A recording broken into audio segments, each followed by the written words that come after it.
नमस्कार प्रिय दर्शकों, आज के इस कार्यक्रम में हम चर्चा करने जा रहे हैं कन्या राशि वाले जातकों के लिए वर्ष 2023 का आखिरी महीना अर्थात दिसंबर का महीना क्या लेकर आ रहा है। विशेष आपका स्वास्थ्य, फाइनेंस, करियर, भाग्य, शिक्षा, यात्रा, दाम्पत्य जीवन और प्रेम संबंधों की गतिविधि आने वाले वर्ष के आखिरी महीने में किस प्रकार आपके सामने प्रदर्शित होगी, यही अग्रिम जानकारी लेकर आज आपके सामने उपस्थित हुआ हूं।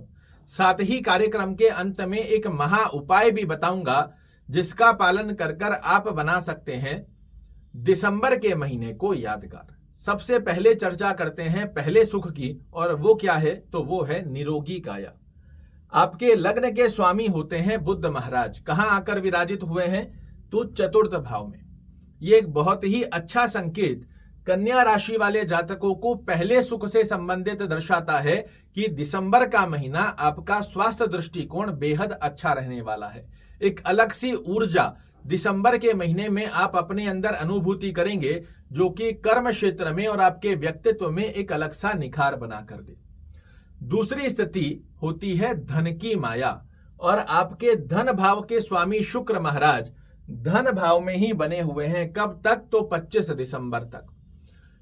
2023 के प्रारंभिक दौर से लेकर अभी तक की स्थिति में दिसंबर का महीना यह संकेत दे रहा है कि पिछले समय में चाहे जितने धन से संबंधित कार्य आपके क्यों ना रुके हों, यह महीना शुक्र महाराज स्वराशिष्ट होकर 25 दिसंबर से पहले पहले आपके धन से संबंधित, फाइनेंस से संबंधित दृष्टिकोण को पूर्णतया आपके पक्ष में लाकर खड़ा करेगा।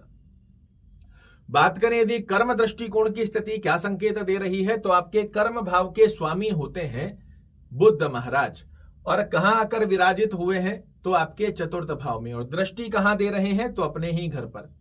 यह अपने आप में बेहद सुंदर गतिविधि का योग दर्शाता है कि कन्या राशि वाले जातक चाहे जॉब कर रहे हैं, चाहे व्यवसाय कर रहे हैं, बुध महाराज के आशीर्वाद से आपको कर्म क्षेत्र में बेहद अच्छे लाभ देखने को मिलते हैं। और मैं हमेशा कहता हूं, बुध देव यदि आपकी कुंडली में बलवान अवस्था में है और एक अच्छे भाव में बने हुए हैं तो यही वो ग्रह है कि इसके हाथ में 100 रुपए होते हैं, ये 100 के 100 आपको देकर चला जाता है। और इसी प्रकार की स्थिति का योग यहाँ पर दिसंबर के महीने में बुध महाराज आपके लिए निर्मित कर रहे हैं कि आपको कर्म क्षेत्र में बेहद अच्छे लाभ निकाल कर देते हुए पाए जाएंगे। बात करें यदि भाग्य दृष्टिकोण की स्थिति क्या संकेत दे रही है, तो आपके भाग्य भाव के स्वामी होते हैं शुक्र महाराज। कहां विराजित हैं तो धन भाव में। कैसे तो स्वराशिष्ट होकर। भाग्येश का धन में आना, वो भी स्वराशिष्ट होकर विराजित होना, भाग्य से धन की स्थितियों को अपने पक्ष में लाना, भाग्य से धन की स्थितियों को मजबूत करना, और भाग्य से धन की स्थितियों से रुके हुए कार्यों की पूर्ति प्राप्त करना, इस प्रकार का आशीर्वाद यहां पर बुध महाराज आपके लिए निर्मित कर रहे हैं। बहुत अच्छी गतिविधि का योग ये माना जाएगा। बात करें यदि यात्रा दृष्टिकोण की स्थिति क्या संकेत दे रही है, तो आपके यात्रा भाव के स्वामी सूर्य महाराज पराक्रम भाव में संचरण कर रहे हैं। यहां पर मैं आपको सलाह देना चाहूंगा, यदि आप व्यापारिक यात्रा कर रहे हैं तो 16 दिसंबर के बाद की गई यात्राएं आपके लिए बेहद अच्छे लाभ देगी। किंतु यदि भौतिक सुखों को प्राप्त करने वाली यात्रा कर रहे हैं तो पूरे महीने यात्रा की जा सकती है। व्यापारिक यात्राओं में 16 दिसंबर के बाद जब सूर्य महाराज आपके चतुर्थ भाव में आ जाएंगे, यहां से बहुत अच्छे रिजल्ट निकाल कर देते हैं।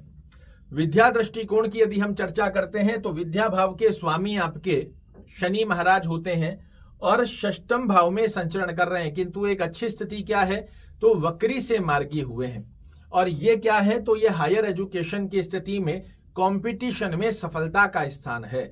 अपनी विद्या में एकाग्र चित्तता बनाकर आप अपने लक्ष्य को साधने का प्रयास कीजिए। यहाँ कंपटीशन में विजेता का पद दिलाने की बाध्यता शनि महाराज आपकी कुंडली में लेते हुए पाए जाएंगे। दाम्पत्य जीवन की यदि हम चर्चा करें तो दाम्पत्य भाव के स्वामी देवगुरु बृहस्पति आपके अष्टम भाव में बने हुए हैं और राहु आपके सप्तम भाव में आकर विराजित हुआ है। यहाँ दाम्पत्य भाव की स्थिति की बैलेंसिंग करना आपके लिए आवश्यक रहेगी, अन्यथा आपके पार्टनर की ओवर एक्सपेक्टेशन या फिर आपकी बिजीनेस कहीं ना कहीं रिलेशनशिप की स्थिति को प्रभावित करेगी। अंडरस्टैंडिंग रिलेटेड इशू एक्टिवेट हो सकते हैं, तो इसे थोड़ा सा बैलेंस करना है। और साथ में ही स्वास्थ्य दृष्टिकोण का ध्यान रखना भी दाम्पत्य जीवन में आवश्यक रहेगा।